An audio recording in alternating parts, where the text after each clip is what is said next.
विकास जी आपसे शुरू कर रहा हूं। आपको हैरानी हुई जब हाईकोर्ट से राहुल गांधी की सजा बरकरार रही? मानक जी, अगर सच्चाई से पूछे तो बिल्कुल मुझे I am quite surprise and shocked at the same time. लेकिन अब जो विकल्प राहुल गांधी के पास बचता है वो बस सुप्रीम कोर्ट जाने के लिए ही है। लेकिन एक बात साथ में जोड़ना चाहूँगा कि आपने निरंतर उस एक्सर्प्ट को दिखाया है। जब जब ये खबर आपने चलाई है तो राहुल गांधी की उस स्पीच को, उस एक्सर्प्ट को आपने हमेशा दिखाया है। और जितनी बार मैं सुनता हूँ उसको, उतना मेरा विश्वास और ज़्यादा बढ़ जाता है कि जाति विशेष को तो कभी उस पूरे एक्सर्प्ट में कुछ कहा नहीं गया।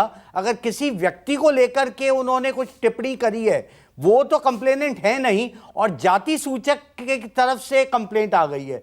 तो जितनी बार भी आप उस एक्सर्प्ट को टीवी पे प्ले करते हैं या अलग अलग मीडिया हाउस प्ले करते हैं, मेरा दृढ़ निश्चय और बढ़ जाता है कि ये डेफेमेशन का केस बनता ही नहीं। अच्छा, अब हाईकोर्ट के फैसले से आपने कहा कि आप शॉक्ड हैं।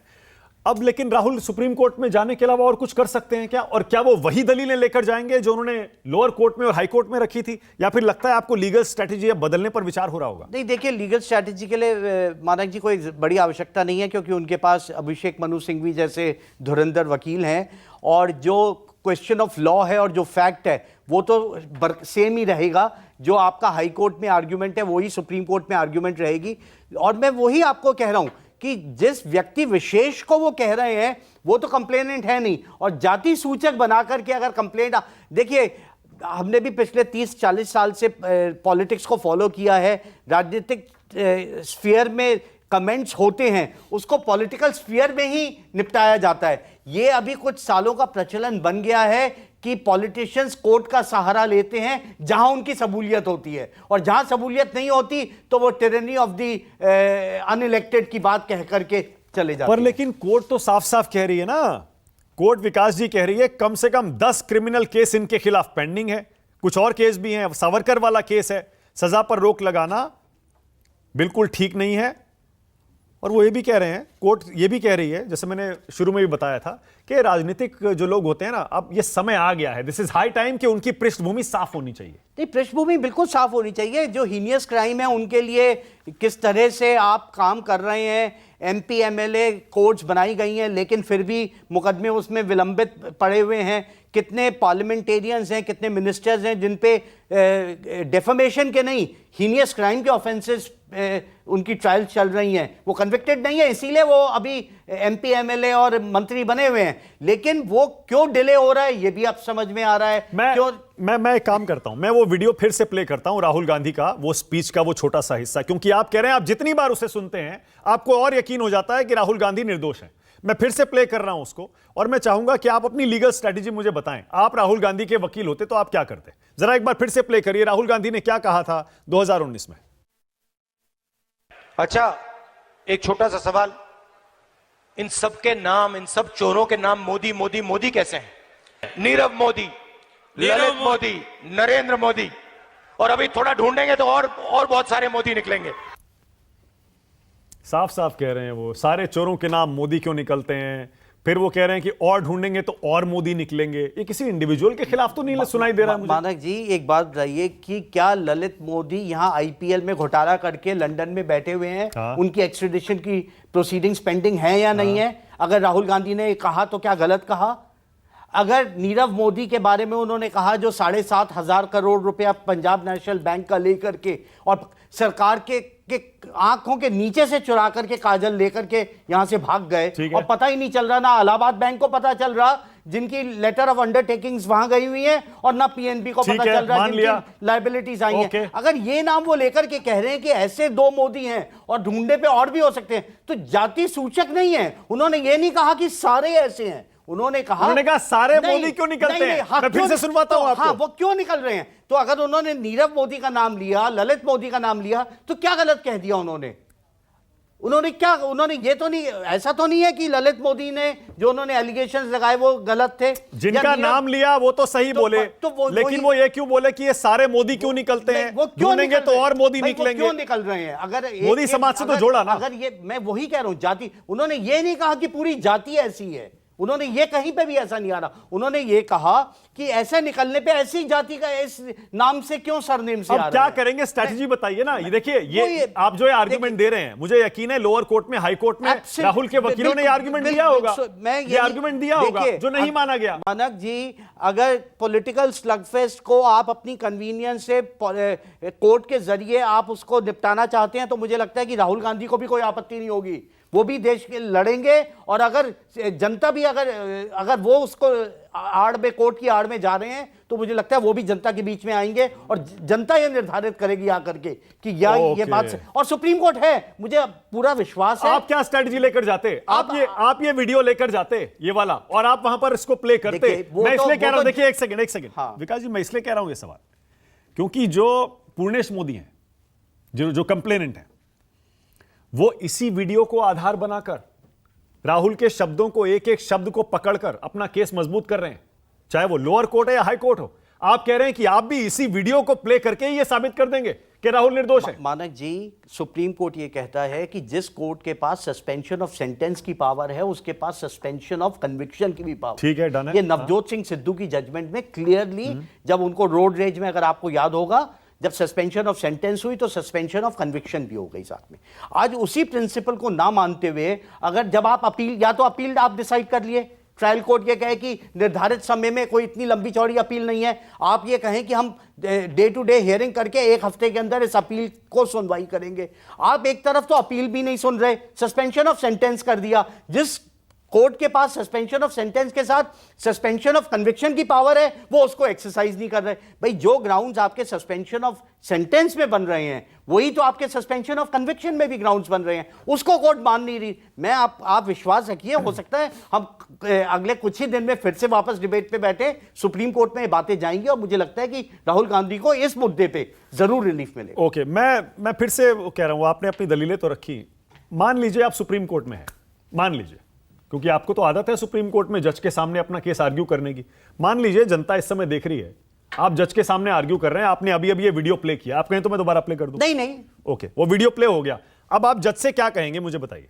देखिए, मैं वही आपको लेकर के, इसमें एक पॉइंट नहीं है, बहुत। आप सबसे पहला तो सीआरपीसी का पॉइंट आप लीजिएगा कि 199 में कि no court shall take cognizance, कि अगर जो कंप्लेनेंट है, अगर वो उस पे कोई डायरेक्ट डेफेमेशन की बात नहीं कही गई है, तो कोई उठ करके 30 जाति सूचक का आदमी आकर के ये कह रहा है कि जी पूरी जाति को मेरे को कह दिया, उन्होंने उस पूर्णेश मोदी का नाम तो कहीं में नहीं लिया, लेकिन वो जाति सूचक की बात को लेकर के इसमें आकर के कंप्लेनेंट बन रहे हैं। तो सबसे मुख्य जो पहला ग्राउंड है, जो कंप्लेनेंट है वो विक्टिम नहीं है, वो है ही नहीं विक्टिम। वो सबसे पहली चीज आ रही है। और दूसरी बात, इस वीडियो को प्ले करने बाद या जो उनके एविडेंस आए होंगे, कंप्लेनेंट के विटनेसेस आए हैं, उनमें यह देखने की बात है कि क्या जाति सूचक को कहीं पे भी राहुल गांधी ने कहा है या नहीं कहा। ओके, सबसे इंपॉर्टेंट इन्हीं शब्दों के इर्द गिर्द ही तो घूमेगा ना केस पूरा, और दलीलें भी। बिल्कुल। अश्विनी दुबे, आपको हैरानी थी या आपको भी लगता था अश्विनी दुबे कि हाई कोर्ट से भी राहुल गांधी को झटका लगेगा, आपको पता था क्या?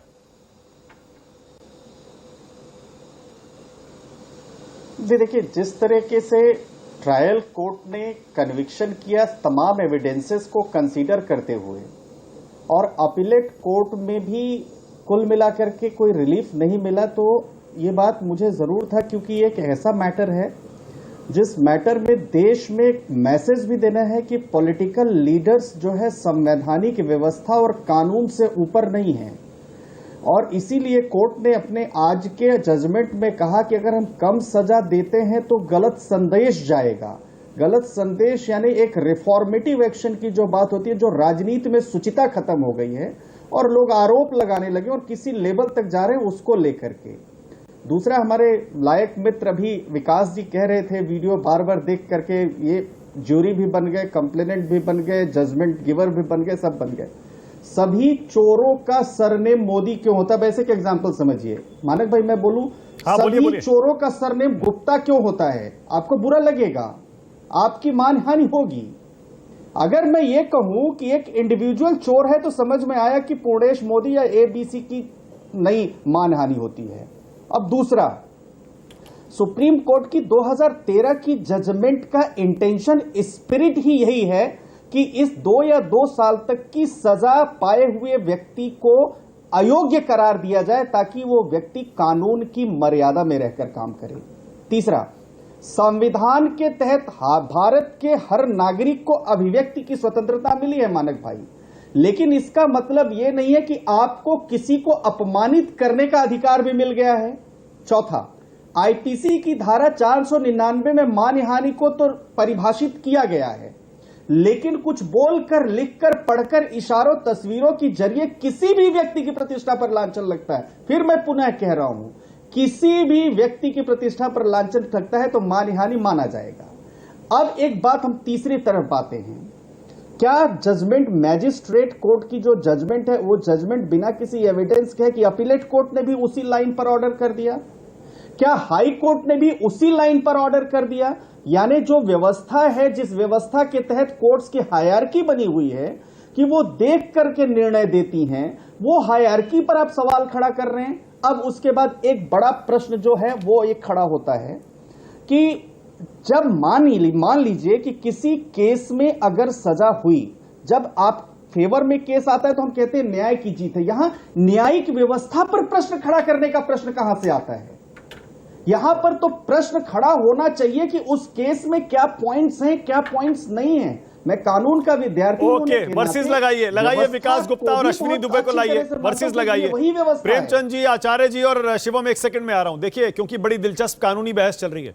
विकास गुप्ता का कहना है कि उन्हें हैरानी हुई, वो शॉक हो गए जब हाईकोर्ट से भी राहुल गांधी को झटका लगा, जबकि अश्विनी दुबे कह रहे हैं ये फैसला तो आना ही था। लाइए जरा दोनों को, वकीलों की बहस सुने और जनता भी समझे कि दोनों तरफ से कोर्ट में जो दलीलें दी जा रही हैं उनमें कितना दम है। अश्विनी दुबे, लेकिन अगर इस तरह के बयानबाजी, राजनीतिक बयानबाजी सारी कोर्ट में जाने लगी तो फिर आपको पता है बाढ़ आ जाएगी इस तरह के मामलों की। हर दिन इस तरह के आरोप हर तरफ से लगाए जाते हैं। नहीं तो लेकिन मानक भाई ये राजनीतिक बयानबाजी मोदी वर्सेस गांधी होगी ना।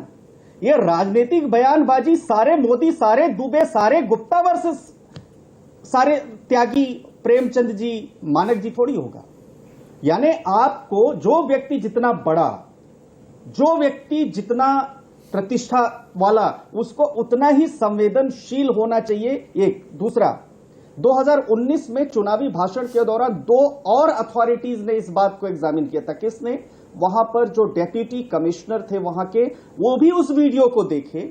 और उसके अलावा इलेक्शन कमीशन में भी वहां उस समय कंप्लेंट हुई थी कि ये तो आपने जो इलेक्शन का कोड ऑफ कंडक्ट है उसके बियॉन्ड इस आपने कंप्लेंट दिया, और जिसको जो है वहां पर माना गया। तो अब इन परिस्थितियों के बाद मैं मान सकता हूं कि जुरिस्डिक्शन कहां बनता है।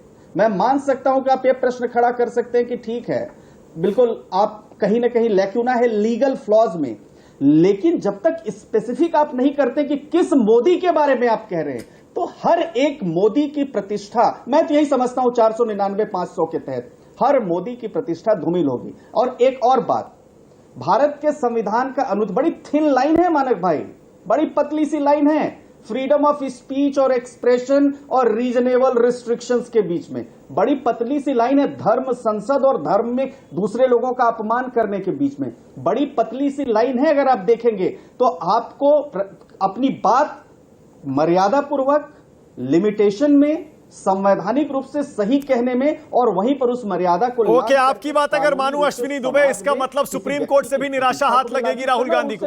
आप ये कह रहे हैं सुप्रीम कोर्ट से भी सजा बरकरार रहेगी, ज्यादा चांसेस इसी बात के हैं। देखिए